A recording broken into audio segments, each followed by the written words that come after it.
All right, ladies and gentlemen, you are welcome to another great episode on your favorite political talk show, The Truth with Ben Jokes. Now, we live in an era where the so-called men of God can no longer speak truth to power because they have also soiled their hands. Today in Nigeria, you find both Christian and Muslim clerics eulogizing men who should be condemned by every reasonable member of the society. But on this particular occasion, this cleric, who is known for speaking the truth, didn't hold back when he poured out his mind to TINUBU. The cleric told TINUBU that he was working with corrupt structures and treating Nigerians in a way that dehumanizes them, in a way that diminishes their dignity. Before I show you how he said it and how Nigerians reacted, let me quickly show you this update. Ever since El-Rufai's son, Bello El-Rufai, went to that Seun Kimbaloe's podcast to say that his father, El-Rufai, was a better governor than Peter Obi, their family has been moving from one problem to another. First of all, the present governor of Kaduna State, Governor Uba Sani, came out and he said El-Rufai has finished the state. He rolled out the debts that El-Rufai left for the state, $587 million and 85 billion naira. And he says more than half of the state's federal allocation goes into servicing that debt, to the point that civil servants in Kaduna State can no longer receive salaries easily. That is what El-Rufai did to the state. And that was how the governor dragged El-Rufai before the whole world. And just few hours ago, another APC chieftain came out and said this. El-Rufai caused all the problems of insecurity we have in the north. APC chieftain blows hot. Former Deputy National Publicity Secretary of the All Progressive Congress, Yekini Nabina, has accused the former governor of Kaduna State, Nasir El-Rufai, of being behind the insecurity in northern Nigeria. Nabina made the allegation in an interview with the Daily Sun newspaper, which was published today. His words: "I read recently that somebody like Malam Nasir El-Rufai is planning to join the SDP. But all I can say is that I am waiting for the day he will put up his resignation letter to leave the APC. He is among the people that cause problems for the APC, and not only APC, but also Nigeria. It is people like him that caused all the problems of insecurity we have in the northern part of the country. I will go after him when he resigns formally from our party and expose even the role he played during the presidential primary election and why he wants to rock the boat because he was not made the vice president. I am waiting for the day he will leave the APC. I will remind him a lot of what he did in Kaduna, what he did in the country, and what he did in the party, and what he did during our party primaries. He thought as the Lord he was on top of his game. He is aggrieved that he could not get the ticket to be the vice president or super minister.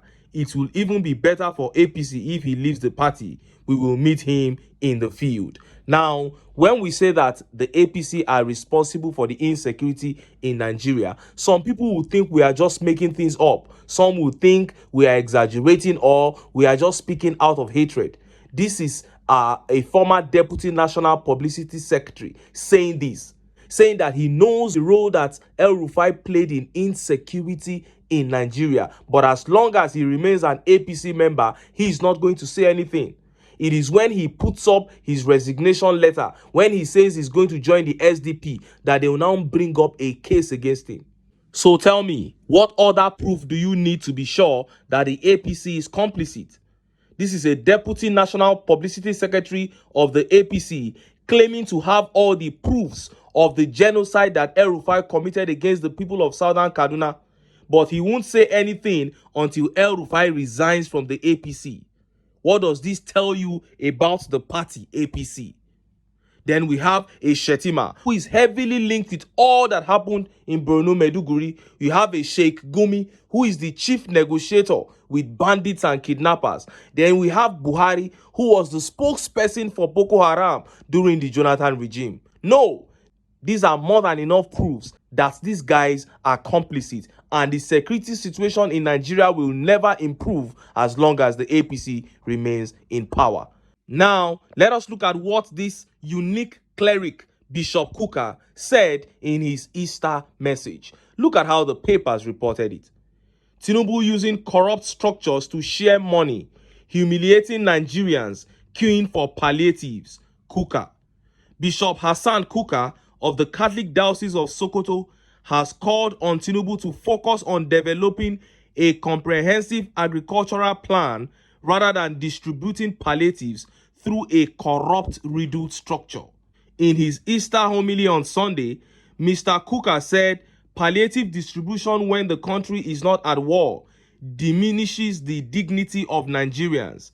Merely distributing money through already corruption-riddled structures is not enough and diminishes the dignity of our citizens. No one needs to line up to receive aid when we are not in a war, the Catholic cleric said. Give our people back their farms and develop a comprehensive agricultural plan to put our country back on the path of honor and human dignity. Mr. Kukar also urged Mr. TINUBU to continue on the path of probity and take further steps to cut down the overbearing cost of governance and to put in place more comprehensive plans towards achieving both food and physical security across our nation. The embattled and suspended humanitarian minister Betta Edu's financial scandal illustrates Mr. Kukar's allegation that TINUBU uses corrupt reading structures to share money. In January, Ms. Edu was entangled in allegations of corruption. In a leaked memo, Ms. Edu requested that the Office of the Accountant General wire 585 million naira in marks to reduce the poverty of vulnerable citizens in Akwa Ibom, Cross River, Lagos, and Ogun State into the UBA account of Onyelu Bridget Mojisola. After much public furor, Mr. TINUBU suspended Ms. Edu and ordered a probe into her activities in the Humanitarian and Poverty Alleviation Ministry. He made similar remarks in his Christmas homily, declaring that palliatives will not solve Nigeria's problems and asked Mr. TINUBU to deal with widespread corruption and insecurity. The problems of Nigeria are deep-seated and they are based on a culture of corruption that has become the foundation stone of governance. This evil structure has to be dismantled. Nigeria's problem will not be resolved by palliatives, Mr. Kukar said. You heard that. And if you know Bishop Kukar well, you will understand that this is him daring the FG to fight corruption if they themselves are not the corruption. Of course, he knows the APC represents corruption and they would never fight it. He's just dishing this out as an attack on their character. And it is refreshing to actually hear a cleric speak like this.